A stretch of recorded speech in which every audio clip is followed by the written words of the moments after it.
Okay, so here we are playing Wallenstein. My light looks a little crappy, but unlike most games, I'm actually going to do a little bit of the prep work still. 3, 6, 7, 4, 7, 4, 7, 4, 7.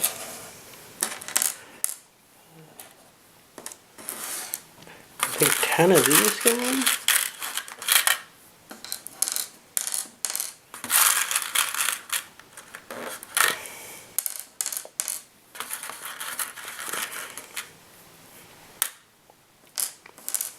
Alright, and let's see. Okay, so these all go in. And I'll say one thing for it. A game like this is tougher for people with only one hand than most games that I'm used to playing. I think I have to cut this, and I'll come back in a moment. Okay, so I have this big handful of pieces here. I'm going to dump them into the tower. And everything that fell through, and that looks like a lot actually, goes back to where it came from. We've just thrown some pieces into the tower. It's kind of random what's in there now. But as we can see, a lot of it fell back out. In fact, out of 7 yellows that went in, 6 came out. Out of the 10 greens, more than half came out. So we've got kind of this random assortment. Red's got 2 left in the tower. They get their pieces back. Sorry about the fast panning. This game requires... Blue has like 3 in the tower. Brown, it looks like maybe got everything back. As did black. You know, so you have some idea what's in there at any given time, but I think you're going to quickly forget. That's the first part of setup. And the second thing in the setup is, well, I'm going to go with the layout that I have in my standard backwards order and just assume that my first draw is that, so I don't have to go through a lot of contortions for this first turn. And for this, well, you know, I failed to shuffle all my cards together. So I'll be back again in a moment after I shuffle these and get started. Okay, so here we are. We have the deck. We draw 2 cards off of it.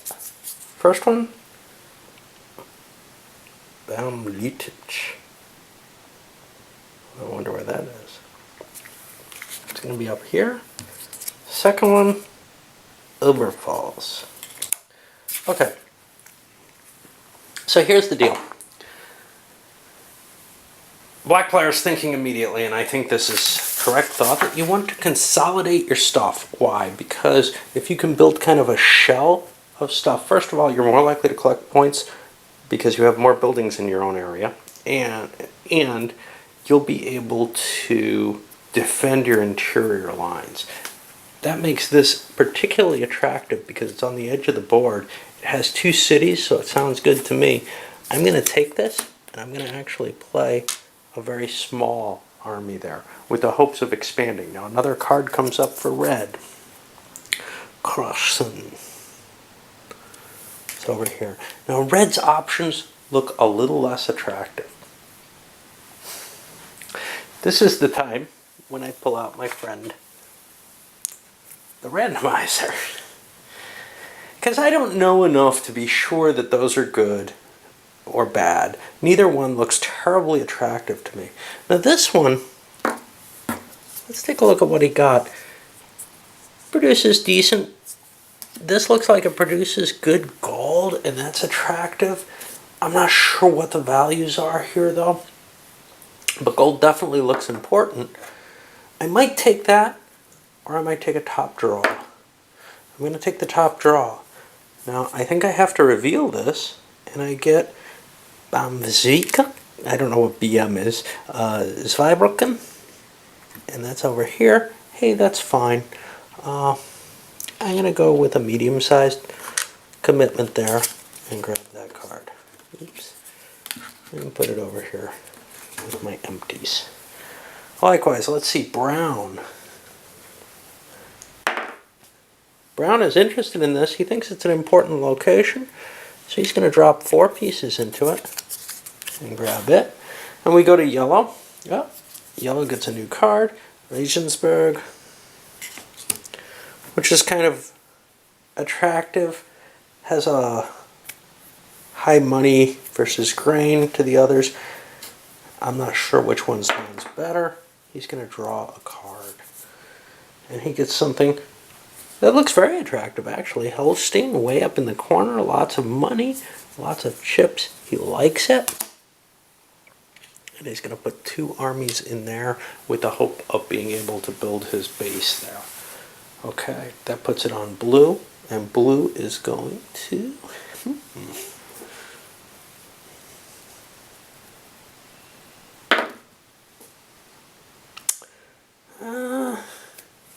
Blue's going to go for the Regensburg. He's going to put 3 pieces into there. And draw another card, which is Wolfenbüttel over here. And I'll continue filling this out and come back in a bit. Okay, so setup's completed. And in 5 players, the entire board gets covered, it seems. I wasn't quite expecting that. Got some people who managed, just because of where the weight of what they were choosing worked out well that way, to have really nicely concentrated areas. Black, for example, nice here. Blue, this nice powerful area. Why? Well, maybe because the people who went before them weren't really in competition or interest. So blue is looking at yellow and brown brown went before them and didn't... Brown's in there, yellow's kind of on their own little areas. They didn't really challenge or have any desire for things that blue wanted that would come up. On the other hand, let's look at somebody who's really fragmented. Yellow is a good option, red's a good option. Well, in terms of red, black is right in the midst of areas that red might have been interested in. There's also the fact that sometimes nothing interesting is showing up, so you draw a card, and that sends you someplace random too, and then you start building up a locale around that. The last card of the game, Bremen, broke blue. They're otherwise were very nicely connected, but other people, just about everybody, has something kind of disconnected. I think we're going to see that those things kind of fall, but that's just my guess here. Some of the players, everybody pretty much played it with the same strategy in mind, at least at first. And too often, that's how I play a game when I first look at it. All right. So where are we? Well, we're at the beginning of the spring turn, and the first thing we do is we lay out these action cards, and we're going to see what we have for the first 5. And a lot of troop building, a castle building, and an attack. Now, what's kind of weird about this game already, it's bothering me. What's with all this building going on in the 30 Years' War? This is a war that, wrecked the foundations of Europe. Yet a significant portion of this game seems to be about establishing churches, palaces, and trade centers or something. Ah, come on, I mean, again, maybe moving it over to Japan was a sensible thing in the idea of this was just so mismatched with what it is. But on the other hand, you do really kind of have the feeling that whoever designed it had a cute idea for a design and didn't really bother too much. As we can see with a lot of things, like people not being, operating in this area at the same time as others could possibly have been alive. It just doesn't feel like there was really an attempt to portray anything here. Just, hey, I got a neat mechanism. Let me try to figure out what kind of game to put it on. I don't like that kind of spirit. But it could be a fun game all the same. Just pretend it's a fantasy world, which it basically is. All right, so now what happens is that the players are each going to try to plan what they're going to do with their 10 actions. And we're going to kind of see, it's not obvious what is the right and wrong thing to do here to me yet. I don't have any strategy concept at all. So here I think players are going to play around a little bit more because unlike with like consolidating your territory, there doesn't seem to be a clear maxim here yet for me. Well, selecting 10 action provinces for actions for each of the guys in a solitaire game is kind of a pain. It's kind of an enjoyable process, though, trying to figure out, what am I going to do in the future? I have kind of an idea what's going on. I know everything is going to get done, but I don't know if I'm going to have the province then. All right, well, now what we go to, I believe correctly. So actually, we determine the player order here. All right, so this is going to be randomized, and I'm going to choose the current event, and then I'll come back and start doing the actions. I thought I was ready for that. Oh well. Okay, so here we have our new order of play, completely at random. We pull an event, and in Brandenburg werden and Deiserung, good Ente. That sounds like good harvest, no? I'm gonna flip through. I wish I had a little cheat sheet for these that was multilingual. I usually don't ask for that. Yeah, good harvest in Brandenburg. I think what that means is when there's a harvest here, there's going to be 2 extra in the entire Brandenburg region for anybody who's collecting there. That's kind of cool. Now, you don't know this ahead of time, what, is going to come in effect. Which is kind of sad. It would be nice to know the event and pick your harvest there based on it. Instead, it becomes kind of a random factor. Yes, it's a random event, but it might be interesting to plan after the event is known. Okay, flipping back through the cards, or through the English rules. Choose current event, we did that. Resolve actions. Well, the first action is this little build an army and move. I don't know where that is. That's here on the chart. Blue's got to go first, and he's got to reveal what he's picked for it. He's picked Augsburg. So he must do at least one of these. He must at least buy a troop or move one from Augsburg. Right now I think troops are kind of valuable, so I'm going to buy one in Augsburg. And I don't really feel... see, I can move up to 2 of my forces away from Augsburg. I don't feel like I really want to move. So I'm going to, I guess, leave that there.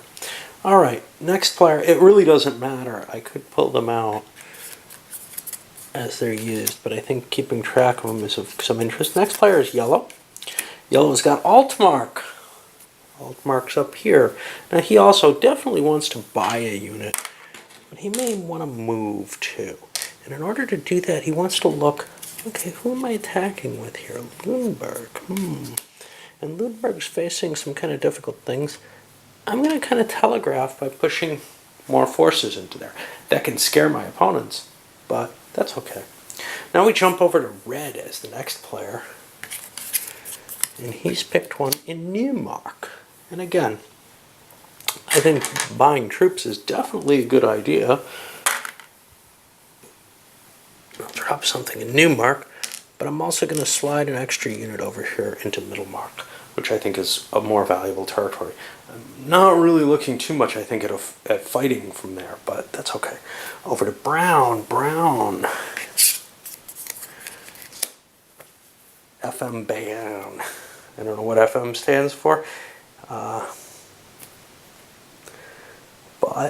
that's going to be in the center here. He definitely wants to buy a unit. Nobody seems to want to pass on that.